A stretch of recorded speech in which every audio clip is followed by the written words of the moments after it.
News 18 Lokmat विशेष आपल्या सगळ्यांचं स्वागत। सगळ्यात आधी महत्त्वाच्या बातम्या। हेडलाइंस प्रायोजक राजयोग पेंट्स, खुशियां आपकी, रंग हमारे।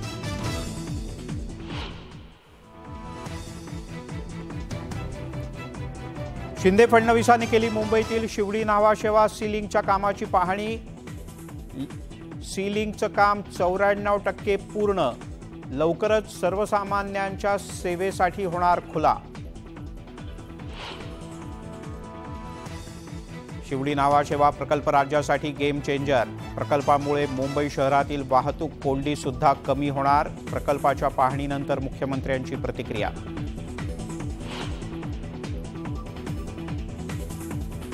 मंत्रिमंडळ विस्तारासंदर्भातील निर्णय मुख्यमंत्री शिंदे लवकरच घेणार। उपमुख्यमंत्री देवेंद्र फडणवीस यांची माहिती।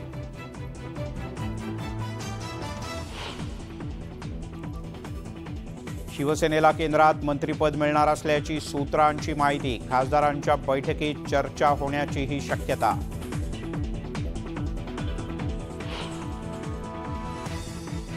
विरोधकांची मोट बांधण्यासाठी अरविंद केजरीवाल यांनी घेतली उद्धव ठाकरेंची भेट। केंद्र सरकारच्या अध्यादेशाविरोधात पाठिंबा मिळवण्यासाठी धावाधाव।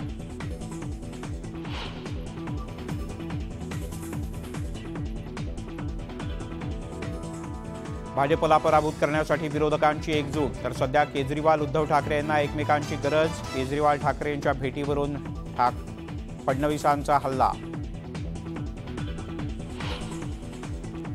इंदिरा गांधींनी लोकसभेच्या इमारतीचं केलेलं उद्घाटन लोकशाही विरोधी होतं का? संसद भवनाच्या इमारत उद्घाटनावरून फडणवीस यांचा सवाल। आशिष देशमुख यांची 6 वर्षांसाठी काँग्रेस पक्षातून हकालपट्टी। पृथ्वीराज चव्हाण यांची घोषणा। पक्षविरोधी कारवाया केल्याचा ठपका।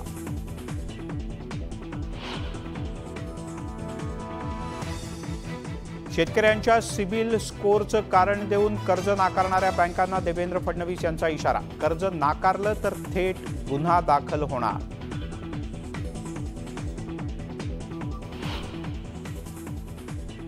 बारावीच्या निकालाची तारीख ठरली। उद्या निकाल जाहीर। राज्यभरातल्या विद्यार्थ्यांसह पालकांची धाकधूक वाढली।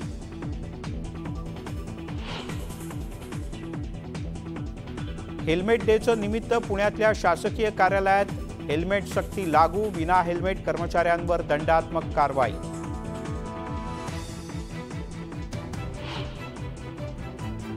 कांदा विकण्यासाठी बीडमध्ये शेतकऱ्याला मोजावे लागले पैसे। व्यापाऱ्यालाच 986 रुपये देण्याची वेळ।